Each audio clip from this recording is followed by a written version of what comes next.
눈을 열어 주의 법에 귀한 것을 보게 하시고 지혜와 계시형을 주사 하나님을 알게 하여 주시옵소서.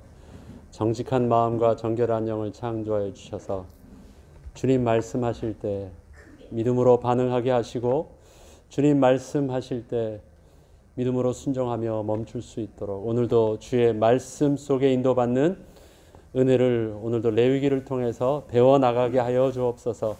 감사드리며 우리 주 예수 그리스도 이름으로 기도합니다. 아멘. 그 앞에 지금 레위기를 시작하면서요 5가지 제사가 나오는데 가만 보니까 이거를 그냥 1장 2장 하기에는요 좀 놓치는 부분이 있어서 그냥 1강 2강 하면서 앞에 제사 부분들은 제사 부분들은 계속해서 그 좀 몇 강에 걸쳐서 할 수 있도록 하겠습니다. 자, 레위기 2강입니다. 1번 번제를 드릴 때 제사장과 번제물을 가지고 온 예배자의 각각의 역할을 적으세요. 여기 보면 제가 왜 이 문제를 냈냐면요.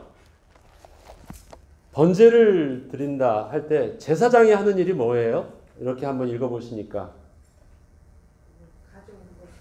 가지고 온 것을 제단에다 놓고 제사장이 실질적으로 하는 일은 뭐죠? 장작을 갖다가 불을 지피고 그 가운데 가지고 각을 떠서 가져온 그 제물을 놓고 불 태우는 것입니다. 그 다음에 또 하는 일이 있어요.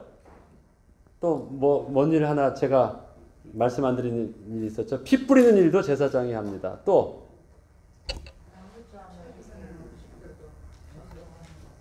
또 있어요. 제사장이 안수는 제사장이 안 하죠. 한 가지 더 내장과 정강이는 어떻게 해요? 태우기 전에 누가 씻어요? 제사장이 씻어요. 네, 정강이하고 그 내장도 깨끗이 제사장이 씻어서 태웁니다. 제사장이 하는 일들이에요. 그러면 제물을 가지고 온 예배자가 하는 일은 뭐예요? 자, 회막문까지 가지고 오고 아주 정결한 흠없는 수컷을 가지고 오고 그 다음에 뭐 하죠?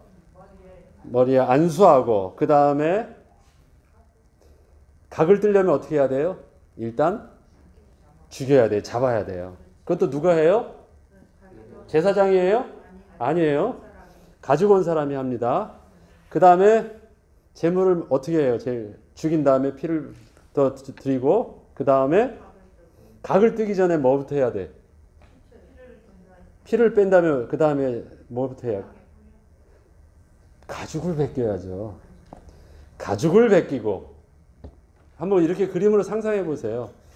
가죽을 벗겨야지 그 다음에 각을 뜨고 바르고 그 다음에 다 완전히 바른 것은 각을 뜬 것하고 또 머리와 이런 모든 것들은 제사장이 주면 제사장이 불로 태워요.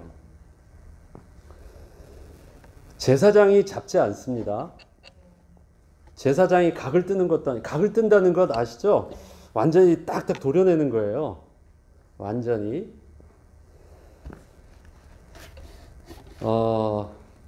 왜 그렇게 이걸 다 제사장은 그냥 하는 것만 옆에서 서비스란 표현이 좀 그러네.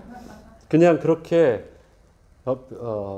전달하고 중보 역할만 할 뿐이지 실제적인 것들은 다 제사를 가지고 온 예배자가 합니다. 조금 다 봐서 하겠습니다. 우리 제사 일단 5가지 제사엔 5가지가 있죠. 무슨 제가 있죠? 첫 번째 우리가 했던 번제. 네, 번제는 그냥 번트예요. 번트 오퍼링이죠. 태우는 거예요. 번제. 그 다음에 두 번째가 여기 순서대로 이제 성경을 레위기 순서대로 하면 두 번째 뭐가 나와요? 곡식을 드리는 소제. 그 다음에 화목제. 하나님 앞에 화목제, 서원제, 감사제 다 같은 제사죠. 그 다음에 속죄제. 그 다음에 속건제. 뭐 이렇게 5가지가 있습니다. 예. 자, 번제물을 드리는데요. 지금부터는 뭐 여기 순서에 따르지 않고 그냥 어쨌든 번제, 소제 5가지 일단 제사에 대해서 계속해서 말씀드리겠습니다. 자, 번제물은요, 화제잖아요. 불로 태우는 것입니다. 물론 속죄제, 속건제, 소제 다 불로 태우는 거예요. 그거랑 번제랑 근본적으로 다른 게 뭘까요? 몽땅 다 드리는 게 달라요. 제사장 몫이 없어요. 다른 거는 소제를 드리든 아니면 화목제를 드리든 속건제를 드리든 다 여기에는 제사장 몫이 있죠. 번제는 어떻게 해요? 몽땅 다 태워요. 몫이 없습니다. 일단은 번제는 굉장히 특별한 거예요. 그리고 그 화제로 드릴 때는 이게 이제 여호와의 향기로운 냄새라고 말하는데요.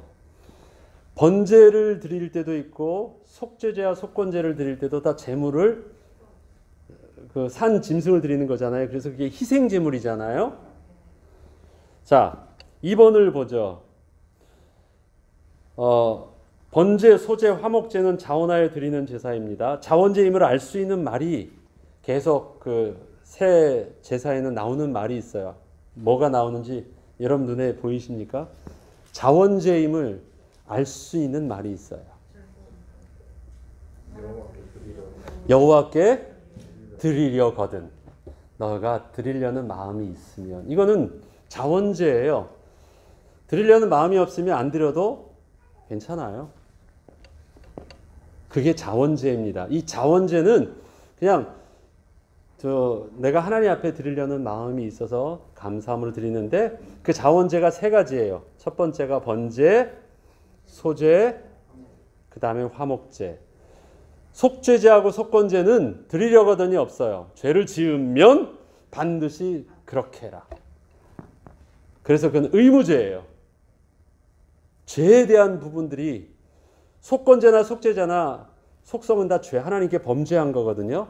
하나님의 거룩한 성물과 아니면 하나님의 백성을 해했거나 아니면 내가 하나님 앞에서 거룩을 해야 했거나 어쨌든 사람과 하나님의 성물과 또 개인에게서 범죄한 것이 있으면 속죄제와 속건제를 통해서 반드시 사함을 받아야 돼요. 그런데요, 번제도 희생제물이고요. 속죄제, 속건제도 희생제물이에요. 번제를 드릴 때 안수하면서 뭐라고 해요? 그러면 어떻게 된다고 해요? 속죄된다고 해요. 안수하면서, 그렇죠? 그것도 죄의 속죄에 대한 부분들을 해요. 속죄제가 있잖아요. 속죄제도 죄를 짓거든 해요. 그럼 어떻게 차이가 날까요? 희생제물이에요, 둘 다. 희생제물에 가지고 있는 동일한 영적인 원리가 있습니다. 어떻게 대속의 제물이에요. 그리고 안수도 해요. 속죄, 그러면 하나님이 속죄함이 되고 기쁘시게 받으심이 된대요. 근데 특별한 것은 분명히 번제는 다 태우는 거고요. 속죄제로 드린 그 제물은 저주받은 제물임에도 불구하고 그것은 제사장 몫을 취해요. 그리고 그 몫에 대해서는요, 지극히 거룩한 것이라고 표현을 해요. 제사장 몫으로 남겨주는 소제든 화목제든 다 모든 제사장 몫으로 남겨두는 그 제물들에 대해서는요, 함부로 누가 대신 먹을 수 있는 것도 다룰 수도 없고 지극히 거룩한 것이라고 얘기해요.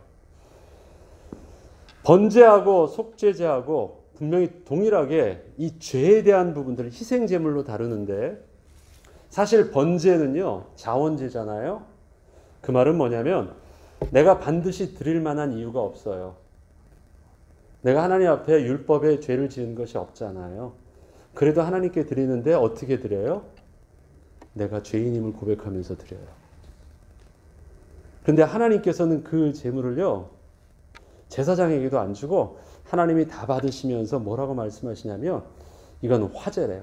하나님께서 기쁘게 흠양하시는, 온전히 하나님이 다 받으시는 그거예요. 내가 율법이나 내가 사람에게나 지은 죄가 없어요. 그러니까 나는 하나님 앞에 당당히 나간다고요? 아니에요. 그러한 우리의 모습이랄지라도 우리는 하나님 앞에 나갈 때 우리가 하나님께 고백할 수 있는 말은 여전히 뭐예요? 하나님 은혜예요. 하나님 앞에 겸손히 나올 수 있도록 하나님께서 은혜의 문을 열어주지 않으셨으면 분명히 우리는 아무것도 할 수 없는 거예요. 이 번제를 하나님이 기쁘게 받으시는 이유는 그것입니다. 내게 하나님의 은혜가 감사합니다. 나는 여전히 하나님 앞에 이렇게 온전히 설 수 없는 죄인입니다. 하나님께서 내게 하나님께 나아갈 수 있도록 오늘도 문 열어주셔서 감사합니다. 그 고백이에요. 그러하기에 번제도 속죄함이지만 속죄함 속에서 내가 다른 사람에게는 지은 죄가 없고 내가 율법적으로는 당당하고 떳떳해 보이더라 할지라도 우리는 여전히 하나님 앞에 설 때는 나는 죄인입니다. 그게 우리의 정직함입니다. 그런데 하나님은 그 제물을 너무 기쁘게 받으신대요. 네. 그거는 아무도 안 주고 그 제물은 다 받으신대요. 또 제물의 특징이 있어요. 소제물과요, 이 번제물을 드림에 있어서 아주 특징적인 것이 나오는데, 번제를 할 때 제사자가 어떻게 해요? 아까 말씀드렸듯이 가죽을 다 벗기고 그 다음에 다 각을 떠요. 자, 소제를 드릴 때 소제는 곡식인데 곡식을 어떻게 드립니까? 곱게 갈아요. 빻아요. 예. 특별히 첫 솟한 열매는 어떻게 해요? 볶은 다음에 빻아요. 아니면은 그냥 곡식을 갈아요. 곡식을 가는데요, 그냥 드릴 수 있잖아요. 그런데 왜 예물을 드릴 때는 다 갈고 그 다음에 그 형체도 다 모르고 세 가지 유향을 넣으면, 만약에 유향을 넣으면요, 유향을 그 곡식에다 넣으면 빻은 가루에다 유향을 넣어요. 그리고 기름을 붓고 그는 그냥 그대로 전부 다 태워요. 전부 다.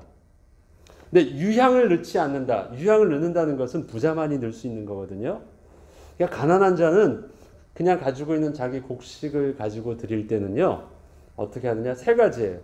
굽거나 그 다음에 삶거나 부침개 하듯이 부치거나. 우리가 곡식을 먹을 때 그렇게 먹잖아요. 그러니까 이스라엘 백성들도 그렇게 먹었나 봐요. 반죽해서 굽거나 무교병으로 만들거나, 아니면 그릇에다 삶거나, 아니면 반죽해서 그걸 또 이렇게 번체에다가 붙이거나, 아무튼 그렇게 하는데, 곡식을 드릴 때 유향이 들어가지 않은 것은 한 움큼만 하고 나머지는 다 전부 다 제사장 몫으로 돌리고요. 그 다음에 음식들을 가져와도 일부만 하고 기념물로 드리는 것만 합니다.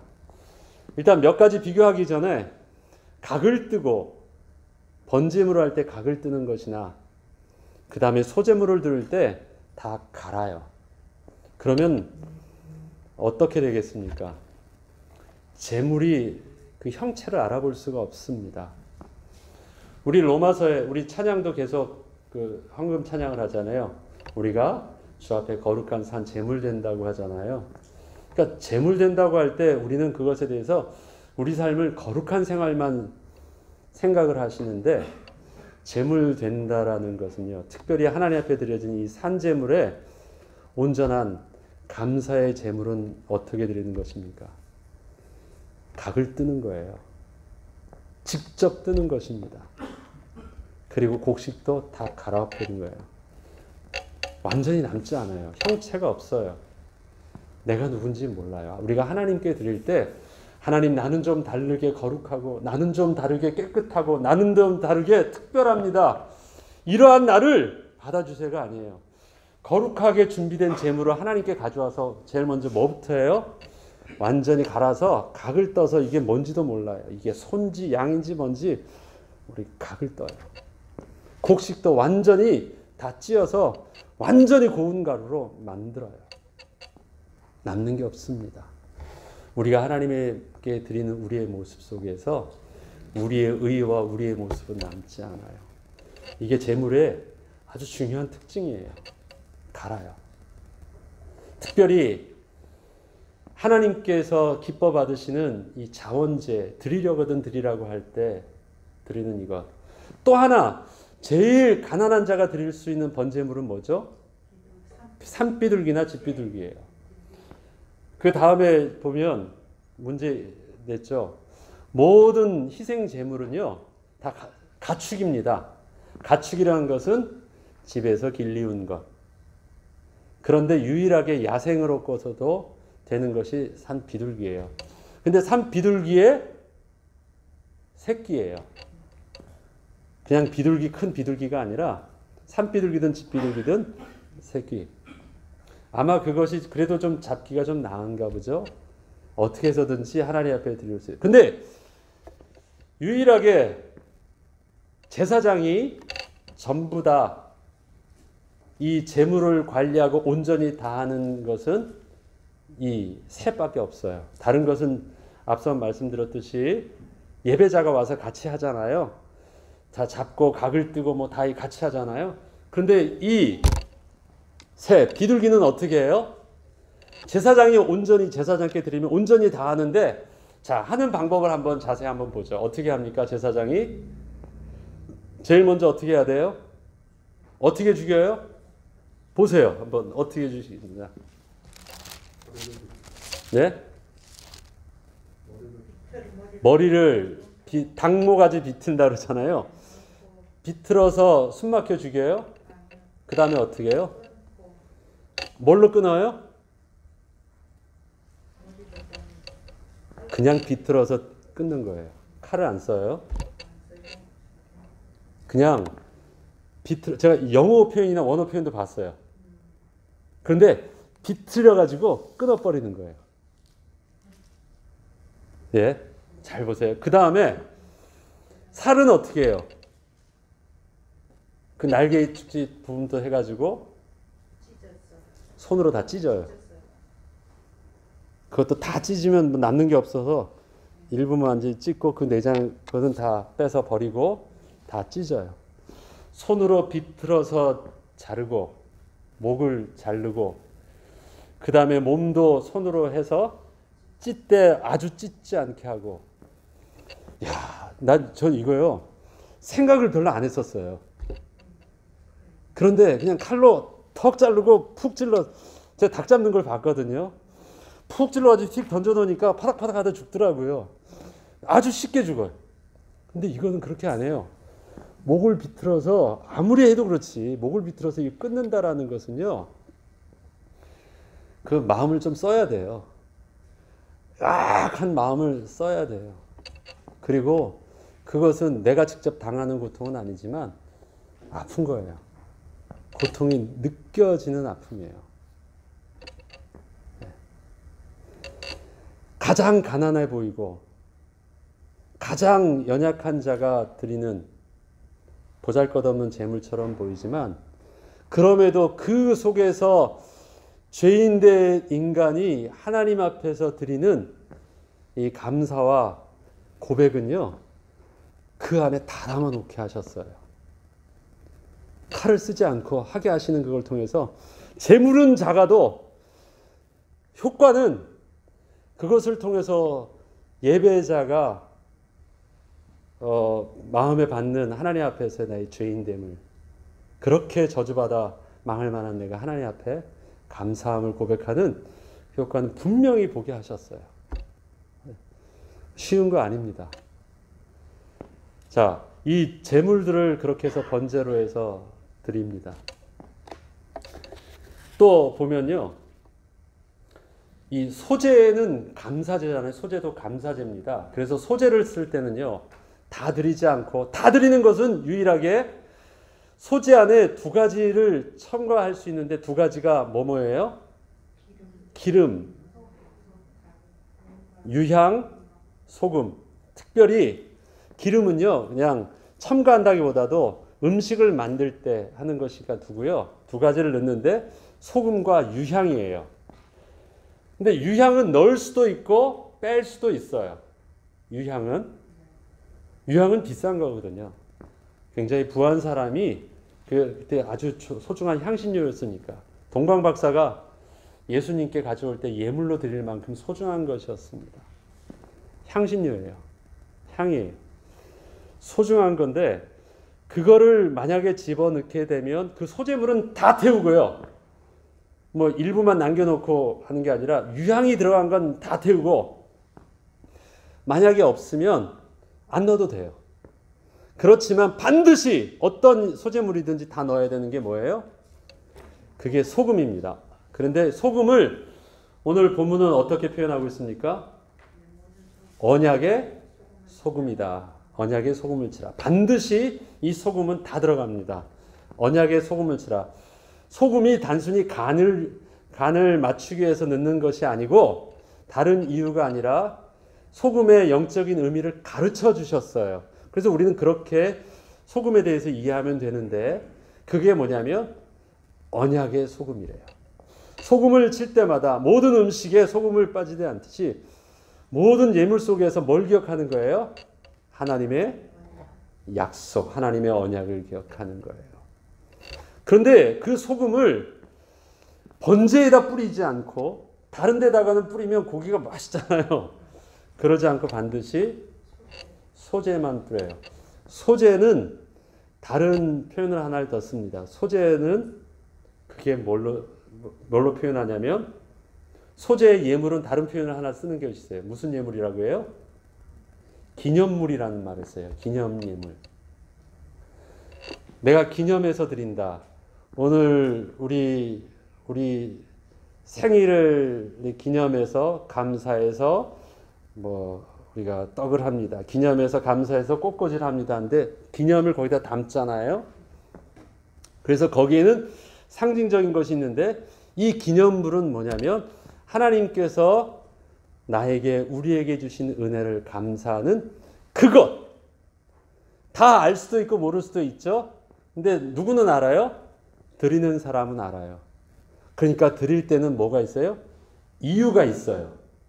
기념되는 이유가 있어요. 그래서 소재는 언제나 그냥 드리는 것이 아니라 감사의 이유, 드릴 만한 이유가 있어요. 그래서 소재물은 뭐라고 표현하느냐? 기념물이다 그래요. 소재. 근데 그걸 다 드리는 것이 아니라 그렇게 해서 가져오는 양은 정해져 있습니까? 정해져 있지 않아요. 많이 가져와도 되고 적게 가져와도 돼요. 예물로 드리는 양은 얼만큼만 써요? 예물로 태우는 양은 얼만큼이에요? 한 움큼만 써요. 한 움큼이에요. 제사에 필요한 건 한 움큼입니다.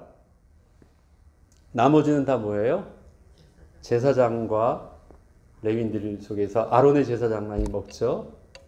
그런데 양은 정해져 있지 않습니다. 감사해서 드리는 양은 제사 드릴 만큼 가져오는 게 아니에요.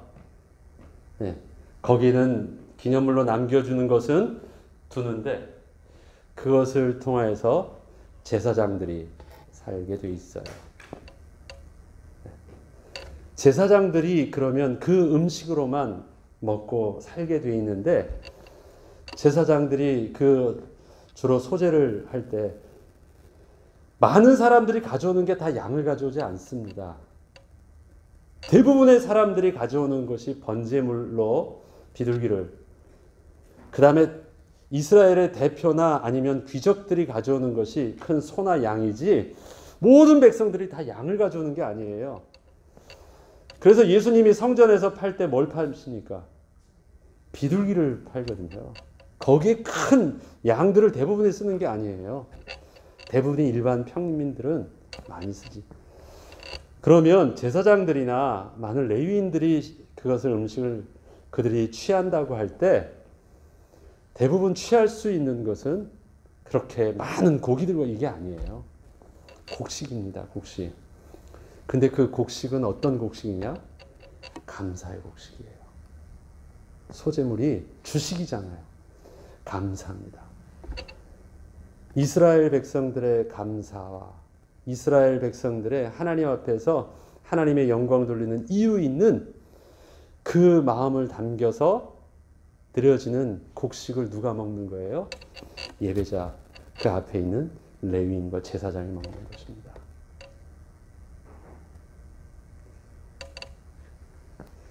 자, 그렇게 해서 그 예물들을 그 기념물로 사용되어지고요. 또 보겠습니다.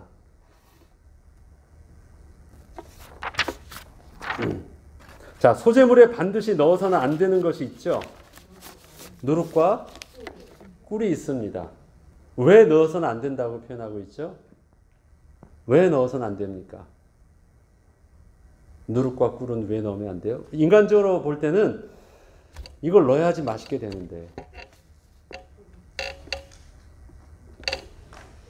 향기를 위해서 쓰지 말라는 것입니다. 향기를 위해서. 그 누룩과 꿀을 넣고 거기에 기름까지 넣어가지고 불에다 구우면 냄새 좋죠. 먹음직스럽죠.